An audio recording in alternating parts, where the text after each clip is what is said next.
Welcome, everyone, to another episode of the Scuttlebutt. Before we dive into the episode, we are very proud to welcome and celebrate our first sponsor.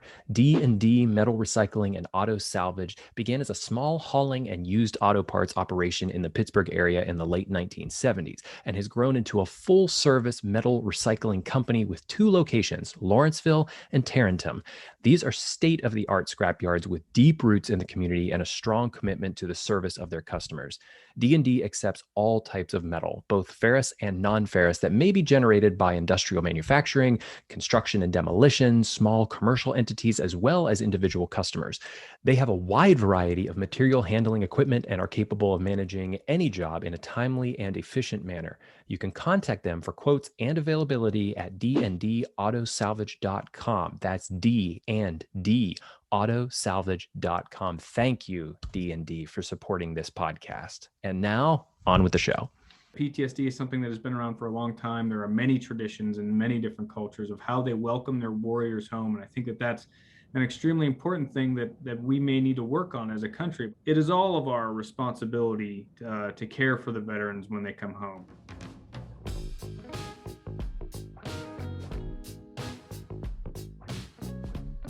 Welcome, everyone, to another episode of The Scuttlebutt. I would say that I am your host, Sean Hall, but this episode, which we will be covering PTSD, will be hosted by my usual co-pilot, Mr. Ryan All. Should I say Captain All? I feel like this one is a little bit more official, Ryan. No, that's quite all right. Ryan is just fine. Ryan is just fine. Great. I'm excited for all the information that you're going to bring us and for our audience to understand more. I'm excited to come at this from a civilian standpoint and ask questions that, have confused me about PTSD. And also joining us is Ryan Burkham from the Vet Center as well. But before we get into the episode, I want to invite you as our audience to like and share and subscribe. Ring the bell on YouTube so that you are the first to know whenever we release a new episode of the Scuttlebutt, and also rate us wherever you get your podcast. It always goes a long way towards us being able to get those donations that are going to continue to support this wonderful programming. And also a big thank you to our number one sponsor, D&D Auto Salvage. You can check them out on their website, dndautosalvage.com. I'm going to jump into the co-pilot seat here and give it away to Ryan A. But first, Ryan B. Burkham, thank you for joining us for the first time on the Scuttlebutt. Thanks. Thanks for inviting me. It's good to be here and take part in this today. Thanks, Sean. As everyone knows, my name is Ryan, and you may know that I am an Army veteran. You may also know that I work at the Vet Center, and the Vet Center is a outpatient clinic that is a VA office where we do readjustment counseling for war zone veterans and their families, as well as survivors of military sexual trauma. We have over 300 vet centers across the country. And today we wanted to talk about a topic, PTSD. And with us today is Ryan, who is one of our counselors at the Pittsburgh Vet Center. How long have you been a counselor, Ryan? I've been a counselor for the Vet Center about 6 years now. Yeah. And you are an Army veteran as well, right? Yeah. So I'm one of the readjustment counselors here at the Vet Center. I'm also the marriage and family therapist. I was in the Army active duty for a good 11 years. Iraqi war veteran. Was over there a couple times in beautiful downtown Baghdad area. But yeah, after I got out of the Army, went use my GI Bill, go back to school, and become a counselor. So it's been kind of great to continue to work with veterans. Very cool. Yeah, and so Ryan and I work together on a regular basis, as I also, work with the Veterans Breakfast Club. Ryan's been involved with the Veterans Breakfast Club. We're very happy to be here on the Scuttlebutt to talk about, something that is discussed a lot in veteran circles, as well as like veteran healthcare and in the community at large, which is like post-traumatic stress disorder. So I wanted to continue this conversation and talk about what it is, what are trends or things that we also see with PTSD. What does treatment look like? How does that work, what are rates of PTSD among veterans? Because I think that there's a pretty big, some stigmas out there about, that every veteran has PTSD, and that's certainly not true. We'll get into that in a little bit, as well as just some of the data that the VA and other organizations have collected about this. And then I think also we can discuss like the broader general like sense of where PTSD comes from, the experience of veterans, and why the global war on terrorism may have affected this set of veterans a little differently. So I think I'll pass it over to Ryan. Ryan, what would you say if we were going to like define PTSD? What are your thoughts on that? Well, you got to kind of take a step back a little ways, and again, I have my views and my opinions are my own. I've learned a lot from Dr. Roger Brooks, professor over at Duquesne University. I do like a lot of the stuff that Sebastian Younger has put out. He's been a war correspondent for several years now, and he's able to really articulate, I think, put into words, I think, some of the veterans' experience and what the veterans have experienced over the years upon returning from war. But I think for starters, we got to take a step back and just understand that war is a very profound experience. In many ways, it shatters any previous views you might have of the world, any views you might have of life itself. And we return changed in some ways. Now, in some ways, it's absolutely for the better. It's a positive change. We're kind of more enlightened. We've gained wisdom, experience, and insight. However, I think oftentimes people tend to focus solely on the negative or the adverse conditions that might result from that experience. And the problem is when we focus on the negative responses, we kind of create or worsen problems that don't even exist to begin with. So this kind of, I think when you talk PTSD, you have to talk with combat veterans particularly. You have to also discuss part of the military and civilian gap that exists in our society, and that oftentimes veterans feel isolated and marginalized within our communities. That might be, is maybe a bigger problem. I don't necessarily know as PTSD, the disorder itself is paramount as far as kind of our concerns and healthy readaptation back into civilian life. So just kind of throw that as a disclaimer out there to our conversation today. Yeah. So when we talk about PTSD, we were talking about this a little bit earlier. PTSD versus PTS, right? There's been, post-traumatic stress disorder or post-traumatic stress. What do you think about that, and what does that mean to you when you hear that? We've talked about some people wanting to remove the D, as it is, why do we have to call it a disorder? Would that be stigmatizing veterans or other people who might have PTSD? And what is that whole conversation about in your opinion? So yeah, from my standpoint, I have heard the conversation. However, the conversation has always been within kind of the political realm. I haven't, it could be that I'm just not, as researched or as up to date within the mental health community. But the, PTS versus PTSD, I've solely seen kind of in the political realm, that we don't want to stigmatize our veterans by labeling what they're experiencing as a disorder. The problem with that is, it's not necessarily our government that has the expertise or the say-so on this stuff. So there's, a group of psychiatrists and psychologists around the world convene every so often, and they create what's called the DSM, the Diagnostic and Statistical Manual for Mental Health Disorders and mental health problems. And we're on our 5th revision, so the DSM-5, and they've got a very clear, precise description and definition of what PTSD is.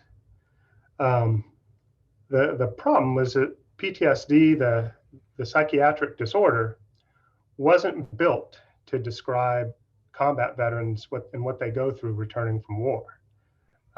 It's a very generalized kind of disorder that applies to anybody that has experienced a traumatic event, which could include a natural disaster, a murder, a rape, some sort of violent act that has threatened their life, which is part of the criteria.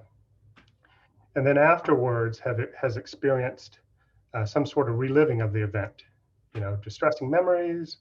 It could be flashbacks, nightmares. We're all kind of familiar with that, I think, aspect of that PTSD in the media.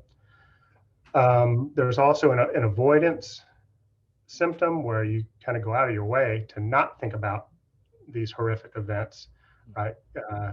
Either by distancing yourself from people or places, or even, drinking heavily. Unfortunately, it's kind of part of a military culture that's kind of gone into, led to maybe some abuse of alcohol because to help veterans kind of forget and not think about maybe some of the stuff that they've been through.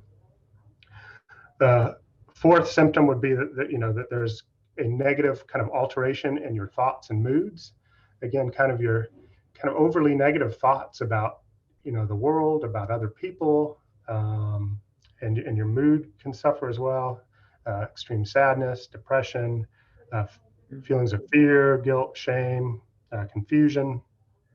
So you Which kind of mentioned avoidance, and I wanted to. Yeah. So in the past, year with COVID and quarantining and socially distancing, like, have you seen that affect more veterans that you treat? Like, is that a concern of yours, that the current social distancing and is enabling avoidance? Like, how do you feel like that might be affecting veterans with PTSD today?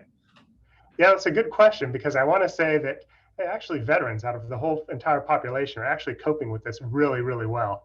They're kind of used to, you go into this emergency mode, there's a crisis. We handle, we're used to handling, doing well under pressure. And the crap is hitting the fan, so to speak. And we remain calm. And in many cases, some cases we've, learned to follow orders and we mask up and we don't have any. Some cases, I guess, we might rebel against that a little bit. But I think I think we've handled it really well as a veteran population. But yeah, like you were saying, it might kind of enable isolation. We all tend to all the veterans, speaking for myself, all the veterans I treat, we all tend to kind of like to isolate from the community. So I think maybe it does enable that. But yeah, it's kind of okay, it's not an issue for veterans because it's kind of the natural tendency. Yeah. Kind of going back to, again, PTSD versus what veterans experience when they return from war. So warriors, soldiers of, every type and from every continent have, gone off to war and come home, throughout history. So very well documented. And if you look at it, I think through history books and actually some literature, I mean, you see that, that this very same phenomenon that we're seeing today has been described since the beginning of time. So only recently has PTSD been labeled PTSD, which is a psychiatric condition. Mm-hmm. So it was never, the PTSD was never meant to specifically describe this experience. It only happens to be kind of the closest mental health diagnosis that fits for combat veterans. And it does explain it in a sense that PTSD is based on a trauma. You experience a trauma, you have certain symptoms after this, extreme life-threatening situation. Veterans do get this because, war is not a single trauma. It's a series of trauma over the course of the deployment, which is actually kind of another both similarity and distinction from PTSD. As well as, many other things, distinctions that PTSD in many cases was meant to describe a victim of a trauma. some cases, war veterans are the perpetrators of trauma. If you think back to our very mission that isn't really talked about very well publicly, is, we are sent out, just like Clausewitz says, war is politics by other means. Well, we use our Army, Navy, Air Force, Marine Corps to go out and to coerce other countries or other entities to do our will through violence and aggression. That's what we do. It's very violent. And that's another distinction. There's several different distinctions that kind of add complexity, I think, to the veteran's experience coming back. It doesn't really fit neatly inside the PTSD box. But that's how the two relate. Is the disorder, which comes from the psychiatry field, is outlined in the DSM, is the closest thing that we have to if we say that veterans are suffering from some sort of disorder, well, that would be it, because it's kind of the closest thing that fits. So that's how that all came about. And I think you really laid out nicely that, like, this necessarily isn't something that perfectly fits, right, with a combat veteran. And we also use the term sometimes like combat stress or combat stress related issues. Where in your mind and in your work, where do you kind of draw that line where, like, it's combat stress and it's not necessarily PTSD? Like, this person has some readjustment issues, but maybe not full-blown PTSD. Like, how do you go about doing that when you work with veterans?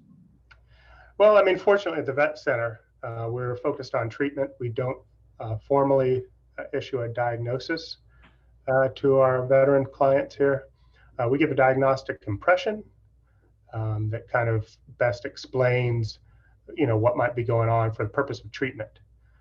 So, I don't have to get down in the weeds with that. I kind of sit, in a position of luxury, so to speak, in that I deal with kind of the experiential viewpoint of the veterans.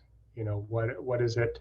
Kind of realizing that, hey, that combat can be a horrific experience, can be a good experience too. There's so many different facets of it. What was the veteran's individual experience like? Where is he or she having problems? And address it that way, both kind of hearing, just listening and valuing their experience, what they've been through, kind of witnessing their experience. Because I think our stories don't get told enough, for one. And then where they're having, and then address, where they might be having some problems. And a lot of times it tends to be with our beliefs.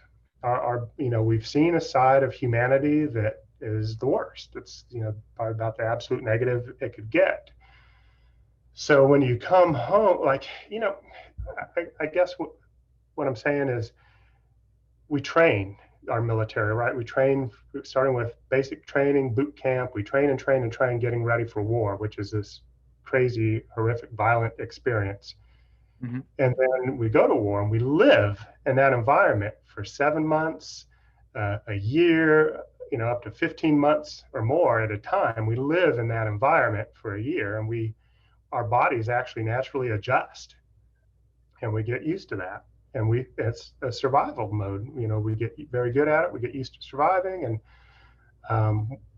then it comes time to redeploy. We come home to our families, and hey, we're back in I'm doing air quotes here, home, and we're supposed to be safe. So automatically, I guess we expect that everything's fine, and we go back to normal. Well, that doesn't happen. We've adjusted.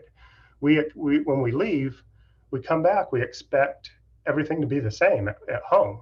That life is for us, life is kind of paused, which isn't true. Life has moved on. Our families and friends have moved on. They've grown and changed, and trying to get used to that.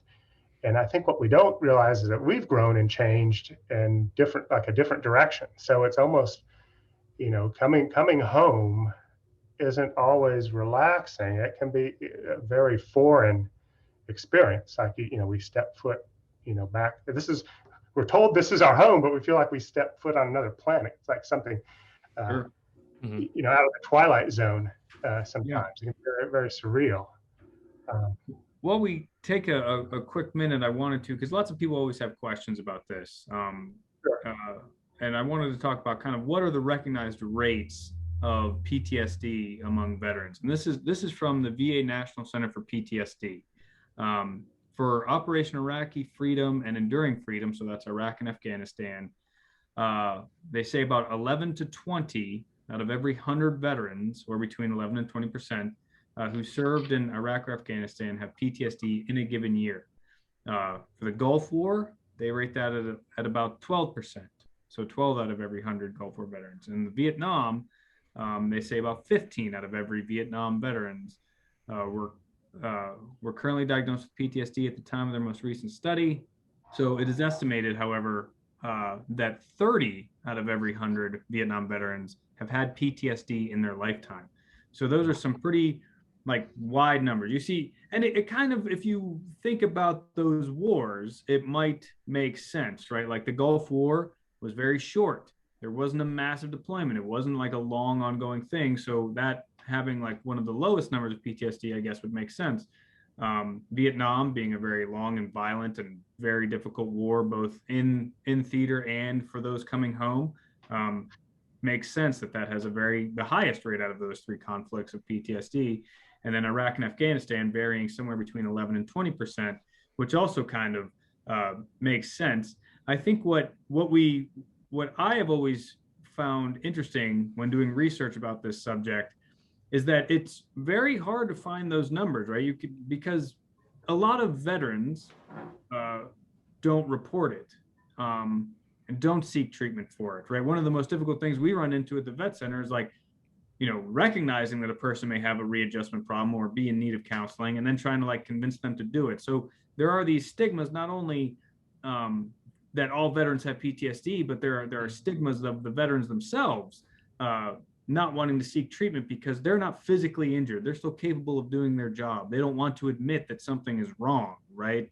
And that can be very difficult, and that eats away at different people, and that can lead to a whole host of problems, like Ryan, you mentioned earlier, right? Like drinking or avoidance, all these avoidance behaviors, drinking or drugs or adrenaline seeking behaviors, can be a very big issue with that. Sean, do you have any questions or comments at this time with what Ryan said? Yeah, well, I mean, even from what you said, why is it that we think all veterans suffer from PTSD? And that's the interesting thing as well, is that you don't have to be a veteran or even a combat veteran to suffer from PTSD. I'm interested as to why is it, as a civilian, I seem to, there's this myth that all these veterans, everyone suffers from PTSD, and I wonder why that is. Yeah, I think it's complicated. is the answer, right? It gets complicated. Like Ryan was mentioning, the stats can be somewhat baffling, or statistics aren't perfect. There's so much going on there. Again, we're talking about when we look at the PTSD statistics, you got to remember we're just looking at the number of cases that have been specifically diagnosed with this specific disorder. It's been called several different things throughout the years. It's been labeled different things. It doesn't necessarily encompass all the issues that a veteran might face when he returns from combat. It seems like there's a lot of gray area, not only in just what PTSD is, but how you can suffer from it, or even some gray area in how you go about diagnosing it. Is that true? There is, and I think again, I think kind of Ryan touched upon it there with the adjustment. It's an adjustment coming back from a combat environment. It's an adjustment getting out of the military, from the military lifestyle, military culture, coming back to civilian lifestyle, civilian culture. And that's the reason we call it, readjustment counseling. It's kind of helping the veteran make that adjustment, because it's so huge. And like Ryan said, that to a veteran, I think they're kind of so long, I speak for myself too, we just don't realize that there's a problem, because there might not be a problem with us. We get a little angry. Well, that's kind of normal in the military. You tend to raise your voice. Sometimes you use harsh verbiage, and that's part of the military culture. we talk like that in the civilian world, and people are calling the police, or our wives are getting upset with us, saying, "Don't speak like that in front of the kids." There's nothing wrong. It's like we don't realize there's anything wrong with us. The drinking, again, the drinking is normal in the military, right? I mean, Friday, payday, you take all your buddies from the barracks, you go out and, you go to the local bar and, you spend your paycheck on beer or whatever, have a good time. I mean, that's normal, but hey, once we kind of find out that, hey, this, alcohol also kind of helps, me forget, or not, at least for the moment, not think about some of my problems, we get a little over reliant on that. And it maybe becomes, like anybody who's experienced alcoholism or a drug addiction, maybe it gets worse, we just don't realize how bad it's getting. It's a slippery slope. Right? So there's a spectrum, sort of a spectrum of symptoms that a PTSD, someone suffering from PTSD may suffer from. Yeah, again, if we're going to call it PTSD in the broad sense. Okay. Again, kind of going outside of the DSM psychiatric definition. Mm-hmm. Then yeah, there's a wide range of things that that a lot have to do. Again, I think with both the avoidance and kind of the negative thoughts and mood. Often comes because I mean you've kind of seen reality of our government and our national power in effect, and what we're actually what we say we're accomplishing in the news media and what we're actually accomplishing. And Mm-hmm. I think we get kind of very pessimistic, and we might come across sometimes, I think, as having a poor attitude. Sure. When to us it's like, well, this is reality. Don't you all see it too? Like, we're not crazy. Like, doesn't everybody see this? But we really do see things quite differently, I think, after an experience like that. Yeah, and I want to read this quote because I think it gets to that a little bit about what you were just saying, and then a little bit what we've discussed. This quote is from Ken Yeager, who is the director of Stress, Trauma, and Resilience Program at the Ohio State University Wexner Medical Center, and this was a quote from a 2019 article in the U.S. News. He says that these statistics tell us a lot about the conflicts they come from. For example, these populations may have higher rates of PTSD than veterans returning from World War I and World War II. In particular, in part because the nature of warfare has changed significantly since the mid-20th century, and there are new pressures and challenges more recent veterans experience. They aren't returning with a unanimous victory, such as World War I and World War II vets did, and with each subsequent group, Korea, Vietnam, the Gulf War, OEF, OAF, there were fewer and fewer individuals who experienced active combat. This means a smaller pool of people who can relate to the returning veterans' experiences. We have a volunteer army, which is a good thing, but it's also a bad thing in that people don't have a lot of people to relate to. They don't have many people to speak to about their experiences, and so when they come back, they're more hypervigilant, they have trouble trusting, they attempt to control situations, they shut down and become less open and have less intimacy just in conversation with others because others can't really understand what they've been through. End quote from Yeager. And I think that touches on a few things that we were just talking about quite a bit. And we alluded this, I don't think we called it this earlier in the program, but the disillusionment, that some of these veterans from Iraq and Afghanistan come home with. And in my personal opinion, I'm not a counselor, but I speak with a lot of veterans and I know a lot of veterans, right? One of the major themes that I continually see with veterans is this kind of like, what were we doing there? Did we accomplish anything? I was there for a year, so, came back, went back, came back, went back. And like, we've been in this long war and it's difficult to see what the accomplishments are. And then I come home and I can't relate to anybody and everyone else's life is going on just fine, right? There's no societal buy-in to this conflict, which has been so significant on me, the war veteran, and I've given up so much and I've experienced so many bad things, and yet back home, no one's life has changed really at all, right? They are not personally affected by this war that has personally affected me a great deal. And that's a common theme that I run into, which, again, may or may not be related to a veteran's PTSD or combat stress. But I think that's a significant issue that I continually see among veterans that I speak with. And that's, I think, also a symptom of our all volunteer force. And that's something I would love to get into at a future episode of the Scuttlebutt. This idea of, you were just saying, I've gone back, I've gone back, I've gone back. We talk about how many redeployments have happened in this current generation of veterans, and the rate at which they are going to suffer from PTSD might be increased by the amount of time that they are spending deployed. Sure. And what's interesting is that Sebastian Younger, I think in his book Tribe, brings up like the rates among the rates of PTSD are actually higher in non-combat units than combat units, which is really interesting. And that makes sense. It's counterintuitive, but it makes sense when you realize that like a person who is in a combat unit is probably a lot closer with their other soldiers or Marines. They've formed tighter bonds because they've been through probably more difficult training or more difficult situations.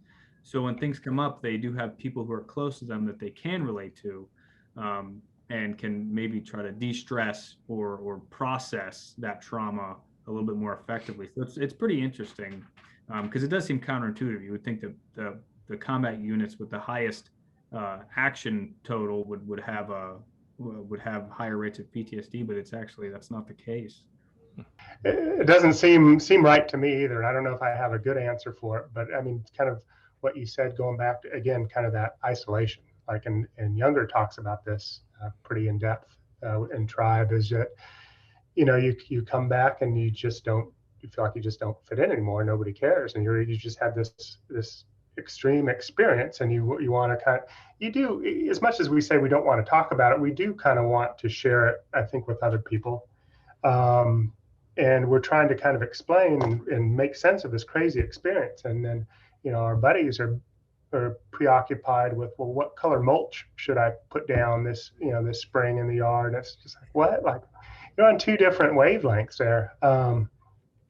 So, I think that's a big part of it. Again, kind of, because we're both talking about PTSD, the disorder that's tied to combat trauma, being in a firefight, being hit by an IED, being somebody hit by a sniper, what have you, these combat experiences, versus just kind of the experience itself of just kind of being over there, experiencing some intense stuff, whatever it is, and then coming back and just, it's like nobody cares, nobody wants to hear about it. At least the perception anyway sometimes is, hey, nobody cares, nobody wants to hear about it.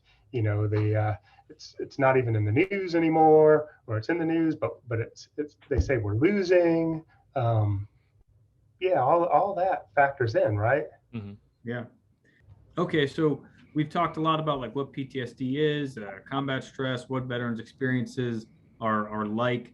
I wanted to ask you, Ryan, what does treatment look like for a veteran who's experiencing these sort of issues? Yeah, good question. I'm glad we didn't forget to talk about that before we wrap things up. But it varies. Now, if we're talking again, going back to a veteran that does have PTSD, the disorder, there's some very good. We always hear talk of evidence-based treatments from the VA. Talk therapy, is that what it is? It's all talk therapy. So anything. Okay. Yeah, anything you get from a psychologist or a counselor would be a talk therapy. There's pharmaceutical therapy too, different drugs that you could take that help, specifically the SSRIs and SNRIs that help. What are SNRIs and S? So selective serotonin reuptake inhibitors. What that does, it kind of balances just our brain chemistry. I'm going to explain this in layman's terms because I'm not. Please, I'm as layman as we can. And the serotonin norepinephrine reuptake inhibitors, for the SNRIs, that work good for just anybody in the general population that has what I'd call kind of like a normal person's disorder. Like, no, it's fairly common. Some of the things, anxiety, depression, PTSD, they all kind of fall into that category where we just kind of need to we enhance and kind of some of the good chemicals in the brain that helps us kind of A function question. better and Okay. deal with these problems a lot of times through talk therapy, and the Mhm. two should go hand in hand. So a question on that idea of readjusting the chemicals in the brain. Is PTSD kind of like your brain going into fight or flight and then being stuck there? Yeah, absolutely. So again, I'm not a medical doctor, but in layman's terms, so when you're exposed to something like that for, again, like talking like a year plus at a time, Mm-hmm. your head's on a swivel. You're always looking behind you, trying to see where the next threat's coming from. There's a part of the brain that handles a fight or flight response called the amygdala, which is there to it's there to keep us alive. It's good that the amygdala is functioning in a combat environment. I believe there's been some studies that show that the amygdala actually grows or becomes stronger or becomes more predominant function within the brain, and that's what kind of veterans do kind of experience, and that the prefrontal cortex, the part of the brain that's responsible for rational thought and kind of thinking and troubleshooting, actually gets diminished functionally. And so, yeah, absolutely, it's part of any type of therapy, and talk therapy works for this too. Studies have shown that it kind of helps re-engage the prefrontal cortex and kind of diminish the amygdala's influence, just kind of on your day-to-day functioning and thought process. And the brain exercises something called neuroplasticity. It just means that, hey, the brain's flexible. It's gonna adjust to the human brain can adjust a wide variety of conditions. So it's like we really do need to kind of retrain our brain on how to function in, say, the civilian world, or whatever. When we return home, we do need to kind of train the brain to readjust to this environment. Yeah. And I would add to that. I mean, if a veteran is struggling and wants to go seek treatment, vet centers are free and they are confidential, and you can go to a vet center to receive that sort of treatment. But also a big part of this is to finding purpose for a veteran, right? Like, I think you should definitely take care of your mental health. You should go and you should speak with somebody. But it can be difficult for a veteran to like find the new purpose in their life after leaving the service or after coming home from something that was so intense. Finding a purpose is something that I think is very helpful in a veteran's recovery from that sort of thing, and getting them back to the person that they want to be and the person that they can be. There's a good. I borrowed this one from a buddy, colleague of mine, Colonel Stokes. Talks a lot. He's a Pittsburgh area veteran. Talks a lot. He's a Army social worker. Talks a lot about, hey, when we get back from combat or get out of the military, we're missing three major things that are extremely deficient in our life, and that's the camaraderie, the sense of purpose. There's no other sense of purpose. It's like going off and fighting a war for your country, and the challenge. Frankly, the challenge is just civilian life doesn't offer the same challenges. Where else can you drive a tank, jump out of an airplane, do some crazy stuff? I mean, we're missing some pretty big things when we get out of the military. So that's what's good about the vet center, Ryan. Like you were saying, is I think we were able to treat it from kind of a broad, kind of multiple angles through counseling, which is a type of talk therapy, in which we kind of address all three of those things. Any problems that the veterans have, kind of meet them where they're at with regards to their life, their problems. They might not, veterans are very high, can be very high functioning individuals, and the problems are relatively minor, but causing some significant issues in their life and keeping them from enjoying it, and the purpose and activities, and just kind of regaining kind of that love for life is part of that treatment. And that's part of it too, is this idea of like, if you suffer from PTSD or you're diagnosed with PTSD, you come in to seek treatment. Is this a lifelong treatment? Is this something you come in and you take care of in an afternoon? It depends. It can be used as different things. It's not going to be treated in an afternoon, depending on both maybe the issues or severity of the symptoms, as well as what the veteran would like to get out of therapy. Stuff can get resolved, and the veteran can come and do therapy, maybe kind of a more intense approach, once a week for 12 weeks, and feel a significant change after that. And the veteran says, "Hey, I'm good. I've been in therapy 3 months. I think I've kind of worked my stuff out, and I'm fine now." Another veteran might want to take kind of a slower approach. Maybe they're not able to meet weekly or every other week. Maybe it's just that you're kind of reevaluating not only these symptoms, these traumatic symptoms, but again, kind of reevaluating your thoughts and beliefs on the world, how you fit into that world, how you find a sense of purpose. And it might take longer. There might be alcohol involved. There might be an addiction there. There might be some family problems. Just deployments, military life. PTSD just destroys families. So we see that a lot. Relationship issues.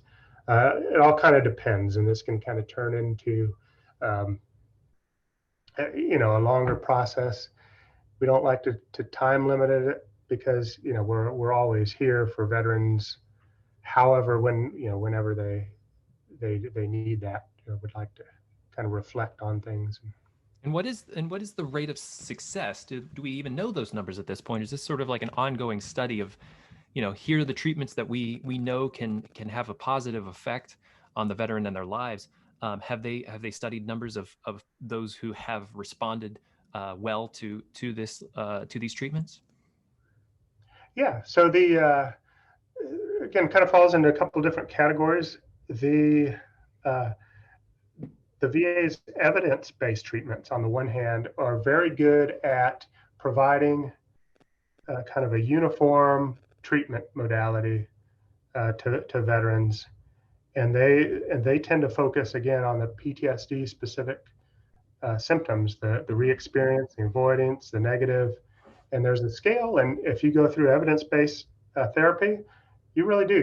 You can see that you're kind of on the scale, the PTSD assessment scale, that your numbers have gone down.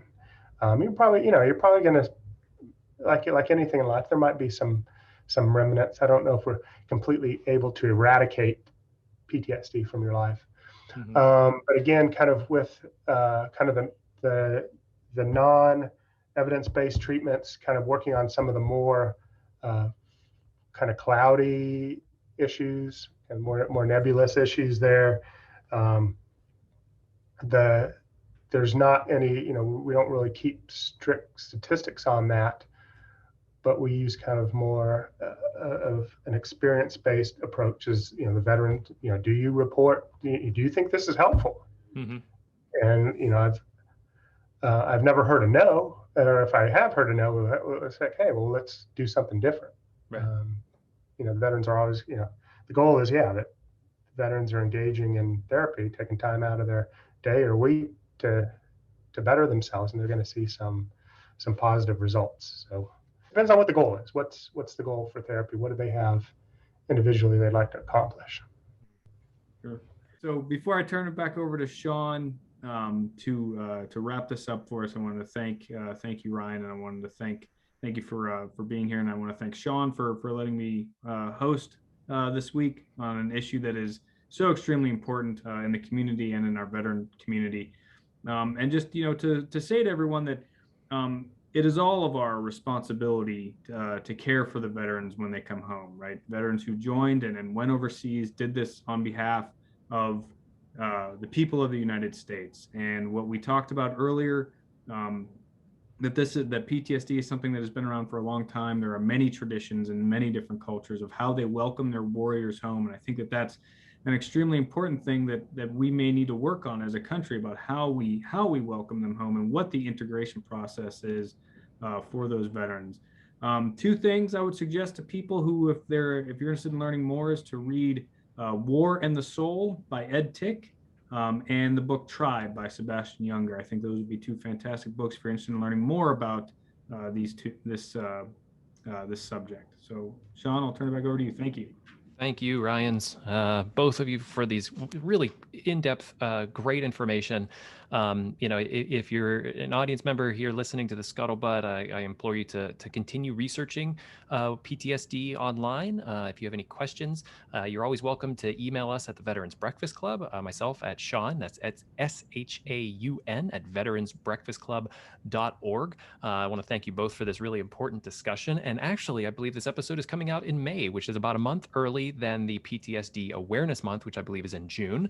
If you have an opportunity to leave us a comment here, we're always interested in hearing from the audience. Thank you both, and I hope that we can have you both back on soon. Ryan A., good job. I don't know. Did he upstage you a little bit, Sean? I don't know. He's a good host. They might as well just get rid of me. I'm fodder now at this point. Yeah. No, you got the voice. Yeah. You have the voice and the looks. Nah. That's for sure. And the expertise. Thank you again, everyone, for joining us for another episode of the Scuttlebutt. I want to thank D&D Metal Recycling and Auto Salvage for their generous support and sponsorship of this program. You can find their locations, get quotes, and ask about availability at D&DAutosalvage.com. That's D&DAutosalvage.com. We'll see you next week here on the Scuttlebutt.